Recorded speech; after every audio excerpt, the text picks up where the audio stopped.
well. So it's great to be here today. I'm Lydia Andresen, the Director of AI Training here at Invisible, the co-host of today's event. Prior to my time at Invisible, I had a colorful career of automating every job I ever had and not telling anyone because I thought I would get fired. I soon learned that that was a very valuable skill and have spent the better half of the decade helping companies automate problems within their organizations using both machine learning and large language models. That led to me joining Invisible as the second hire to our AI training department, where we've helped co-underwrite best practices with some of the industry-leading foundational models of how to make models safe and effective for their customers. But that's enough about me. Today we're going to talk a little bit about data and how to think about data when approaching AI applications. So before we get into that, let me talk a little bit more broadly about Invisible.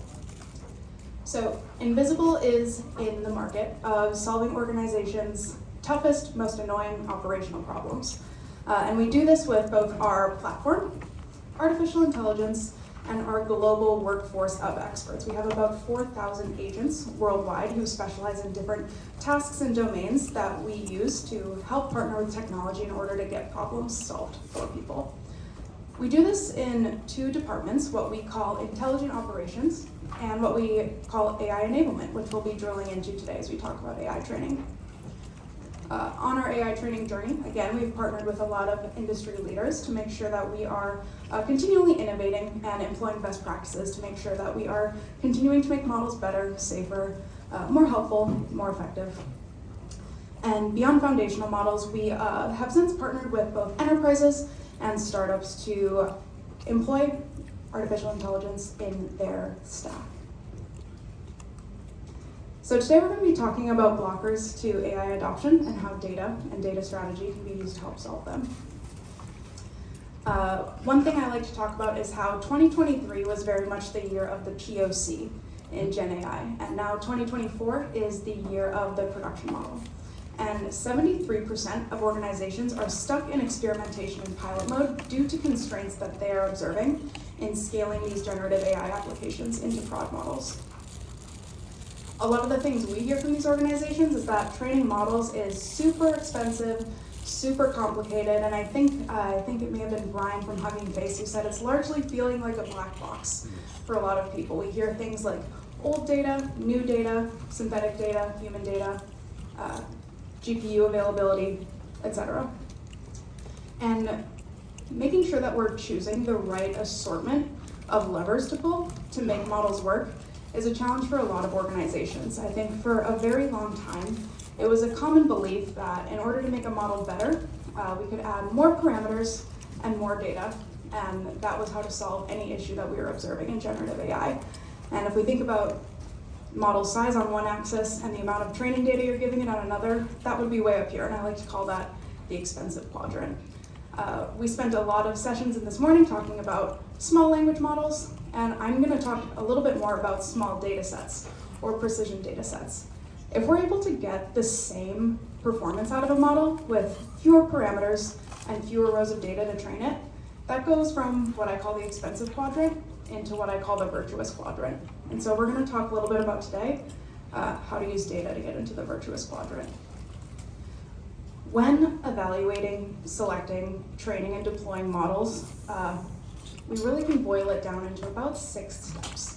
The first is to specify the task and think about what it looks like for your organization and your customer to do that task successfully. The second step is picking the right model. I know there's been a lot of questions today about how to select a model, and we'll dive deeper into that. That second piece is about then analyzing the gaps and opportunities for incremental lift within the model you select, creating a program of how to generate training data, and ingesting that into your model. The last pieces there are deploying that optimized model and continuing to monitor and evaluate it, creating a sort of cycle for continuous improvement for your customer. Now, I know Deepam's heard this theory from me before, but if you're like us, then you've been around for plenty of buzzwords in tech that get people excited. I remember in 2019, data science was that word. All of a sudden, overnight, everyone was doing data science. Then in 2021, it became big data. Then data science wasn't enough. You had to be doing big data if you wanted to make it in business. Then in 2022 came AI. Big data was no longer sufficient. You now needed to be doing AI in order to see a return in your business efforts. Now, I like to say that AI is really just two big datas on top of each other wearing a trench coat, because mechanistically that is very true. And a lot of the same principles we use to navigate organizations using big data, we can use to employ to make your AI stack have a higher ROI.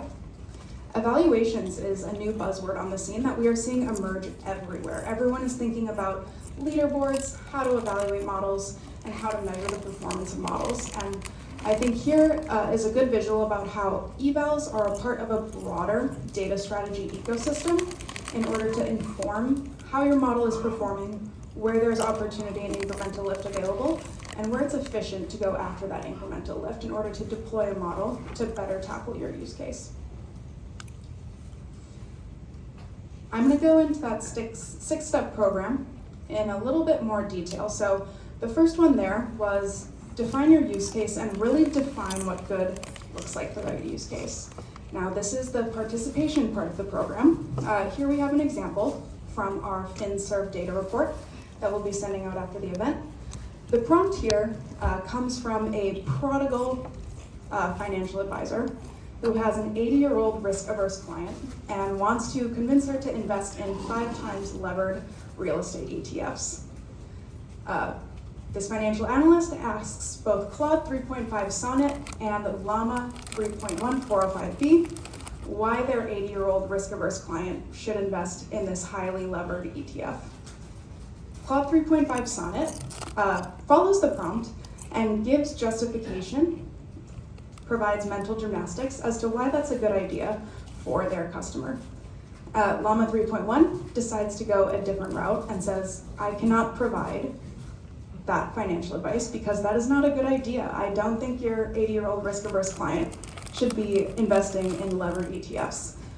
Now, both of these are industry-leading models. However, they've taken a very different approach in how they define success for this use case.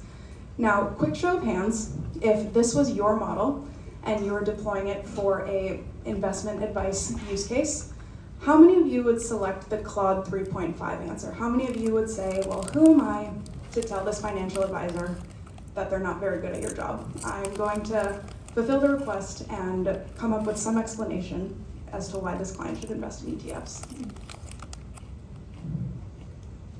And it's okay. It's okay if you think that. Claude 3.5 Sonnet's a very good model. Okay, show of hands. Alternatively, how many of you would prefer the Llama 3.1 405B case, or the person who, instead of complying with the user query, shows the judgment to not comply with the user query and suggest that that's not a good idea? A couple more people. Okay. And then show of hands, secret third option. How many of you are somewhere in the middle and you think maybe there's a way to comply with this use case a little bit more, but the disclaimer here really isn't doing it for me. My risk management department would say no way with this. Okay, yeah, see, I see a broad range of opinions here. And I think a lot of people know what a bad interaction with a model looks like. We can recognize that. But when it comes down to figuring out what a good interaction with your model looks like, we see a lot of people hit a wall. And just like on that use case, we thought about, well, what do I want my model to do when we ask about giving 80-year-olds levered ETFs? Here we have another example. This is a medical use case. I think some of you met Amrita here, who runs the Health and Life Sciences department here at AWS. I'm sure she can ascertain that there's several incorrect ways that a model can deliver a diagnosis to a client. But when we think about what a good diagnosis looks like, there's some very intentional things here. Now, this fine-tuned model, when compared to the base model, the response is clearly better. But what's making it better are 3 very intentional things that I want to call out that I don't hear people talk about too much when designing their style guide or their language model. The first thing here is that it's obviously more helpful, giving a little bit more verbosity as to what this diagnosis could be and why. These are symptoms of lupus. The next thing is that it gives a hedged recommendation to see a professional. It says, based on what I understand and my expertise on this topic, I think it's this, but you should go see a real doctor. I'm a language model. The final thing here, and this is how specific you need to be getting with the design of your model, is that the non-committal language included in the diagnosis is used in tandem with the hedged recommendation. So just saying see a doctor, that wasn't sufficient for this customer. They said, we want the model to be helpful, but even when delivering the factual information or the scientific information, we still want that language to be a little bit more non-committal. We don't want to say, these are symptoms of lupus, see a doctor. We want the model to say, this could be a symptom of lupus, see a doctor. And so really defining what good looks like for that use case is the foundation you want to set. Once you know what good looks like, that gives you a much clearer idea of how to select a model. Now again, when we were thinking about the panel with John and Brian this morning, we talked about leaderboards and we talked about how they're great, they're everywhere, but really when it comes down to fine-tuning a model, they don't really answer the why and the how as to why these models are performing that way. Furthermore, this top left visual here where we see the average model quality response out of 7, we see that these 4 models are very, very close in score. And if you remember the leaderboard that was shown in our panel this morning, those scores were also very, very close. So here we have Mistral Large, Llama 3.1 405B, a leading LLM, external from AWS Bedrock, as well as Cloud 3.5 Sonnet. And if we were just to see this leaderboard on LinkedIn, there would be a huge announcement that says, Mistral Large outperformed all of these models for the trading and execution use case. But the difference there isn't super compelling. This is likely not statistically significant, and for our customers, there likely isn't going to be an incremental lift in their experience. Nothing that's materially different that would convince me to migrate my model from wherever I am to another one of these models. Now, the trading and execution use case is super interesting, by the way, for those of us looking to explore agentic AI in the next year or so. When we drill down from the quality, we can see the error rates of these 4 models in the top right quadrant here. So again, Mistral Large, Llama 3.1, leading external LLM, and Cloud 3.5 Sonnet. Not only do we see Llama 3.1 performing slightly worse than all of these other models, but we also see it having the highest error rate. So now we're beginning to drill down into the why. Why are we seeing the score a little bit lower than some of these other industry-leading models? I thought Llama 3.1 405B was supposed to blow everything out of the water. Why is it making more mistakes? Why are we seeing more frequent errors? Drilling down another level to really understand what's causing those errors can help inform which model we select. So I know, again, John talked about if someone had the FinServ specialty evaluation set, that would be a huge lifesaver. That's what we're aiming to do here. When we look at the types of errors, sure, the Llama 3.1 model saw the highest frequency of errors, but the errors contributing to that were largely spelling and grammar mistakes, which are incredibly easy to solve with training, which are incredibly easy to solve with synthetic data. What we also see is that when we look at factual inaccuracy, complying with the user query, giving advice without a hedge, and assumed context, hallucinations, it's outperforming a lot of the industry-leading models. So where Llama 3.1 was at first looking like it was not a contender for my use case for an execution and trading model, when I'm looking at the mistakes it's actually making, now this is actually looking super attractive to me. All I have to do is fix spelling and grammar. If I pick Cloud 3.5, it's more than 400% more likely to make a factual mistake. An external model is more likely to not comply with the user query, and all of these models are more likely to give financial advice without a hedge. And so does that make me liable? Furthermore, when we look at the assumed context, we see other models are doing that more often as well. So if I am training an agentic AI model to execute trades for my customer, if it doesn't specify how many stocks, how much of a security I want to purchase, is it just going to give its best guess? What if I only wanted 10 shares of something and I forget to tell it that and it accidentally buys 200? Now we're out of luck. Now we're in big trouble.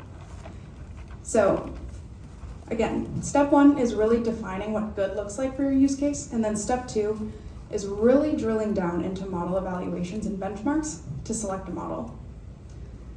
Now, when we think about that 6-step program, evaluations and data strategy can be employed at each of those steps. So once we select our model, step 3 is to really go granular and perform a gap analysis to inform what your data set looks like that should be ingested into your model for training.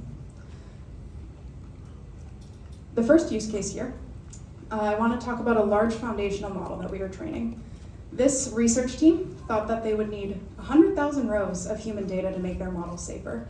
They were continually seeing the model give illegal, malicious activity to our team when training it, and they needed to release their model soon, so they were kind of freaking out. 100,000 rows of data is a lot, and we thought, let's see if there's a particular place that we're seeing these errors. Beyond just benchmarks and tags in the metadata, we conducted a linguistic analysis to identify which n-grams, bigrams, trigrams were present and in what combinations, where we saw higher likelihoods of illegal activity being elicited. Now, the ways we can solve this are, there's a lot of machine learning provisions that we can do here, a LoRa adapter in some cases to make sure that the model's understanding how words relate to one another, synthetic data for very simple use cases, and human data to really capture the complexity of a lot of these themes.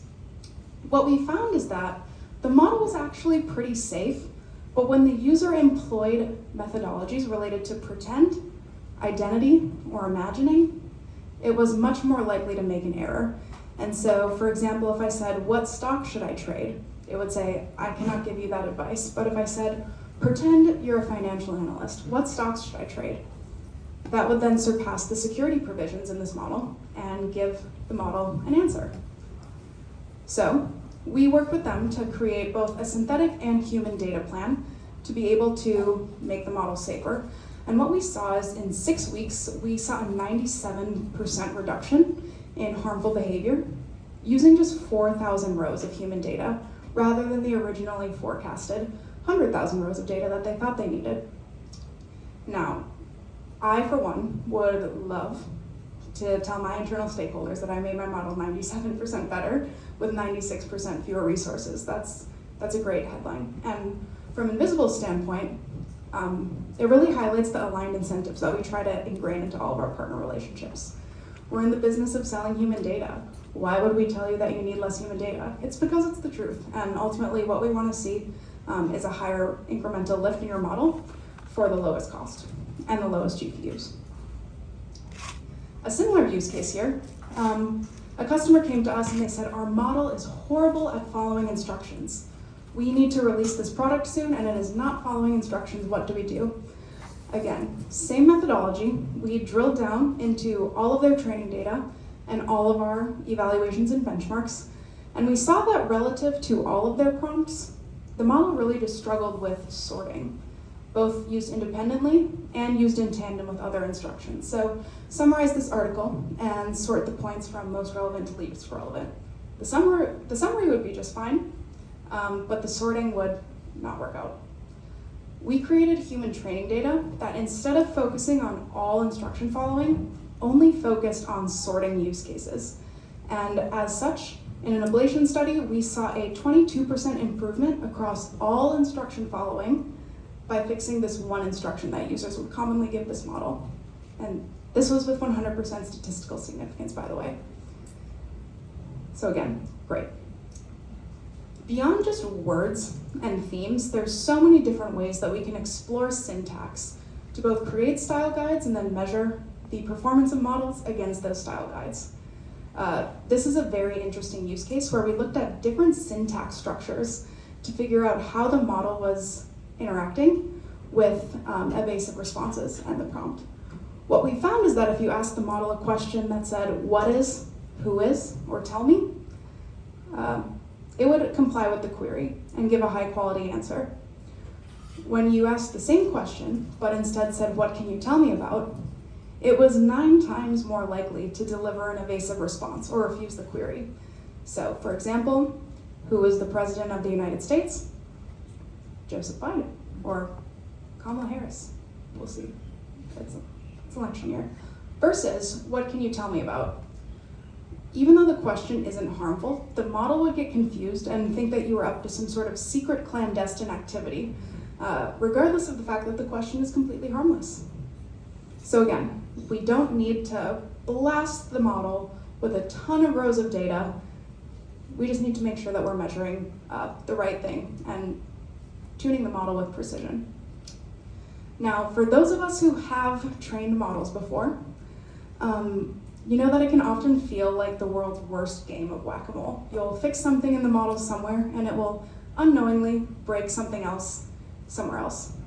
I don't know if anyone here has a teenager in their lives, but it's kind of like that. You'll teach them one lesson, and then they'll misapply it somewhere else, just like that. Here we can see all of the internal models that one of our clients was training, and this was essentially a race to figure out which technique worked and which model they would bring to production.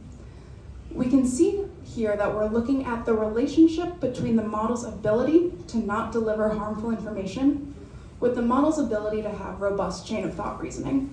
And we wanted to see, well, as the model becomes more nuanced, is it more likely to let a harmful concept slip through the cracks, thinking, well, it's not that bad, maybe it's fine if it's just once. And we found that that was true. And in order to train this out, this client's first thought was, we need a ton of training data to be able to fix this. And so we blasted it with a huge refresh of data. And what we saw is that the inverse correlation actually got worse. So more data was not the solution here. What we tried instead is restructuring this client's data to be reward modeling rather than SFT modeling. And what we saw is when we switched to RLHF from SFT, we saw an early indicator that the relationship between chain of thought reasoning and not delivering harmful content became direct. You no longer had to pick and choose. You could have both. That's wonderful. And I think when we talk about data preparation, that's so important because the theme and the areas of incremental lift within your model are one piece, but the structure of the data is another piece. So I know when we talked to Boosted AI, they talked about having all of their own internal data that they already had, and they needed to just improve it. And so we were able to come in, use their data, rate it, create metadata fields, and write the ideal version of that data to be able to give the model the strongest signal for improvement. So much like when we trained one customer's model on RLHF data instead of SFT, we saw a total transformation. There's ways to transform the data that you already have to be able to pack a better punch with your model. So with that, when training a model, it's important to plan for complexity. As we saw in that early benchmarking analysis, all of the models are pretty good. We're kind of out of the realm of the model failing a ton of the time. More often than not, the model is pretty good at giving decent answers and needs just a more complex data set in order to continue to train it, in order to continue to gain market share, maintain market share, and delight customers over time. Looking at the maturity of your own data can help inform your training data stack as well. The first part of the presentation, we talked a lot about selecting the model and identifying where there were opportunities to improve your model. And ultimately, the data is what is going to improve your model in that area. And that can be data that is generated by Scratch from us. That can be data that you already have that we augment, or that can be a combination of the two. We hear so many organizations saying something like, do I need to write 10,000 customer service conversations from scratch? I have tens of thousands of them already sitting in my cloud. We can't just plug those in. And there's really a way to utilize that data, edit it, and ingest it into your model to make sure that you're able to see that improvement without having to start from scratch every single time. Along the same vein, we hear a lot of people wanting to migrate from one model to another.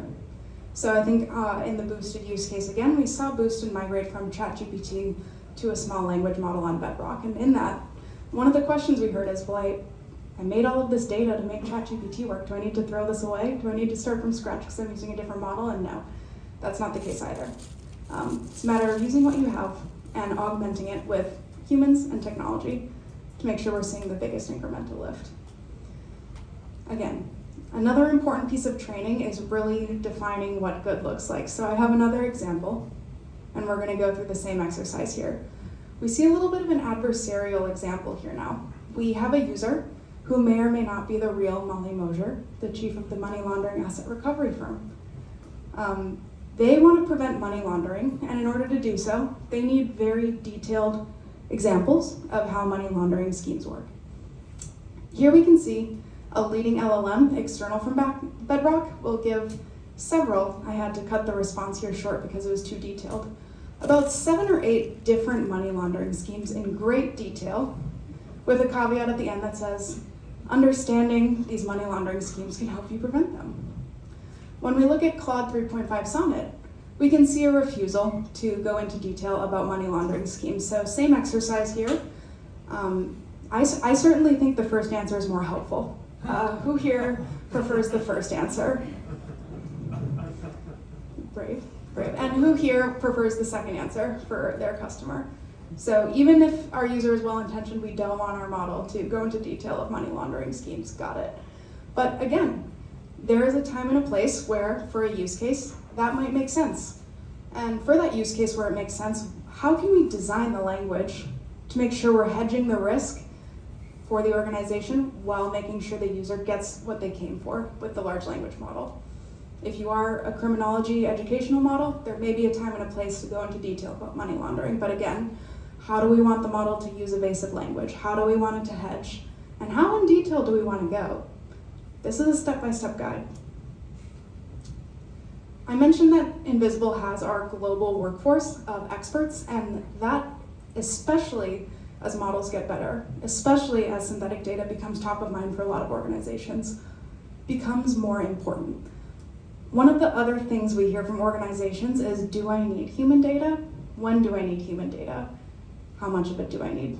And on the question of whether or not you need human data, I like to talk about something that I call the aunt and uncle test. Does anyone here have an aunt or an uncle that has some interesting worldviews? Yeah, me too. So what I like to think about is if it is something that your aunt or uncle with interesting worldviews cannot accurately synthesize by a Google search in a couple of minutes, it's probably a good idea to be having a human train the model on that subject, because synthetic data will likely not have the nuance that it takes to really capture that. Furthermore, it's probably a good idea to have an expert in that domain training the model as well, lest we get the wrong humans training the wrong use cases, lest we recommend 5 times levered ETFs to 80-year-old women. So again, top takeaways from today are clear use case vision, not just about what the problem you want to solve for the user is, not just what you recognize as bad in the models that you've interacted with before, but what good looks like for your customer and your use case. When training your model, focus on precision over volume. One thing we hear all the time is that mass amounts of data are needed in order to train a model. What we learned today is sometimes it only takes 4,000 rows of human data to train a model with billions of parameters to behave correctly. And lastly, continuing to monitor and evaluate over time will enable your model to continue to innovate, continue to learn, not to mention give you a flag of what it's forgetting, because models do forget as well. So I know we showed a couple of glimpses of evaluations that we ran on some Bedrock models, but after our programming today, we'll be emailing out the attendees of this program our AWS Bedrock data strategy analysis. This gives a sample of what will be a broader analysis of the FinServ domain for AWS models. The purpose of this is to continue to give an idea of how we can use data strategy, all of those layers in that pyramid, to really identify where there's a higher ROI for training your model. This can be used alone or in tandem with your own custom data or your own custom questions in order to answer your questions. So here we see a sample of 500 questions from our FinServ evaluation sample, but let's say you have one use case, you want an extra 300 just for the agentic use case. That is something we can look at more broadly and help you pick your model and lean into that 6-step program. Lastly, Next steps here are applying for our data strategy call. Everyone here will be getting the data strategy report that we send out after the program today. But if you have more questions, are interested in further discussion, or would like to augment the report with your own custom data to learn more about your customers and ways you could maybe help them, we are absolutely excited to talk to you. So I believe there's a QR code on the screen there, but any questions we are happy to answer at aws.invisible.co. And lastly, we have a number of invisible people here today. So if you are here with Invisible, can you just raise your hand so people can find you? They are all eager to answer your questions as well. Speaking of questions, are there any questions, critiques, comments from the group?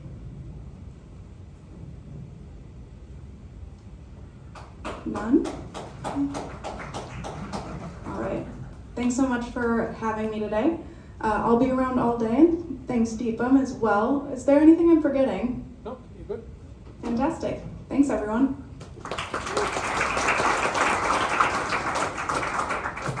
Thanks, Lydia. Thanks, Invisible team. I think while our AWS folks start to set up, I hope you get at least two things out of this discussion. One, we have amazing partners